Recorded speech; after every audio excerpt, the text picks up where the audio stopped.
The long wait is over, finally. Today's the day. I'm gonna be watching the Lakers game, bro. LeBron. It's been a long time.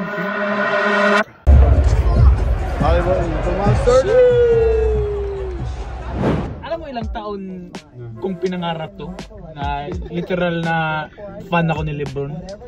Since 2008 kung di ako nagkakamali, or 2007.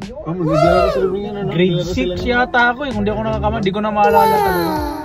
Diba noon hindi pa uso yung Facebook, wala pa yung smartphone, yung cellphone noon, yung mga flip phone, wala pang may camera pero sobrang pangit. Ang Facebook, computer lang. Newspaper na may mga picture ng NBA players. Lahat ng yun kasi yung lola ko bumibili siya ng mga lumang newspapers. Ang ginagawa niya sa lumang niyang newspapers is binebenta niya kasi ginagamit yun sa mga tindahan sa market sa Pinas eh. So bumibili na marami yung lola ko. Ang ginagawa ko, inahalukat ko isa't isa. Kasi inahanap ko yung picture, kung hindi si LeBron, kahit sinong NBA player na kilala ko na sikat, kinakat ko yung picture, nilalagay ko sa isang binder. Wow! Di ko lang alam kung saan ko nailagay yun kasi ginawa ko yun simula siguro 13 years old ako. Ganon ako ka-addict sa NBA noon. Ang dami kong picture ni LeBron. Nalala ko, Cavaliers pa sa nun eh. Ganon ako ka-addict sa LeBron. Yeah. Bro, dream come true, let's go! So it's always been a dream of mine to watch LeBron play, like for years now. It took me like 17, just a guesstimation, 17 years for me to be in this exact moment to watch LeBron play. LeBron, kailangan mapansin mo ko kasi isipin mo naman, gumastos ako ng malaki dito. Butaw na yan. Isang paycheck ko din yun. Ginastos niya yung kanyang buong kabuhayan dyan. Isang paycheck ko din yun. Huwag kang ganyan.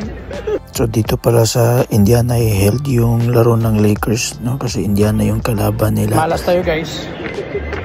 Hindi tinanggap ko, pinutol. Wala tayong magagawa. It's okay. So gumawa pala ako ng malaking cardboard, no? Gumawa ako ng sign para lang mapansin ni LeBron. Kaso di kasi pinapasok yung papel, pinagbawalan kasi sobrang laki. So wala akong magagawa. But it's okay. LeBron. What up, Bron? What up, Bron? Alright, back to the ball. Finally, Bron. I saw you, Bron. This is 17 years in the making, Bron. My dream became a reality, Bron. Thanks, Bron. Pasensya nyo din yung boses ko ngayon kasi medyo pause kasi grabe yung sigaw-sigaw ko kanina, guys. And I'm still in awestruck right now. Like, it's a surreal moment for me, guys. You have to understand that. Anyway, guys, I'm just showing you off, like, the experience that I have is unforgettable moment, guys. It will be forever in my core memory, like the experience that I have seeing LeBron for the first time, and also him beating the buzzer beater, the tip and win. Man, that was so dope right there. So salute to Bron. That's my game. That's my voice. That's my game. Thank you, Bron. Thank you. Let's go, Bron. Appreciate you, dog. Appreciate you, man. First time. Thank you, Bron. Appreciate you, man. W.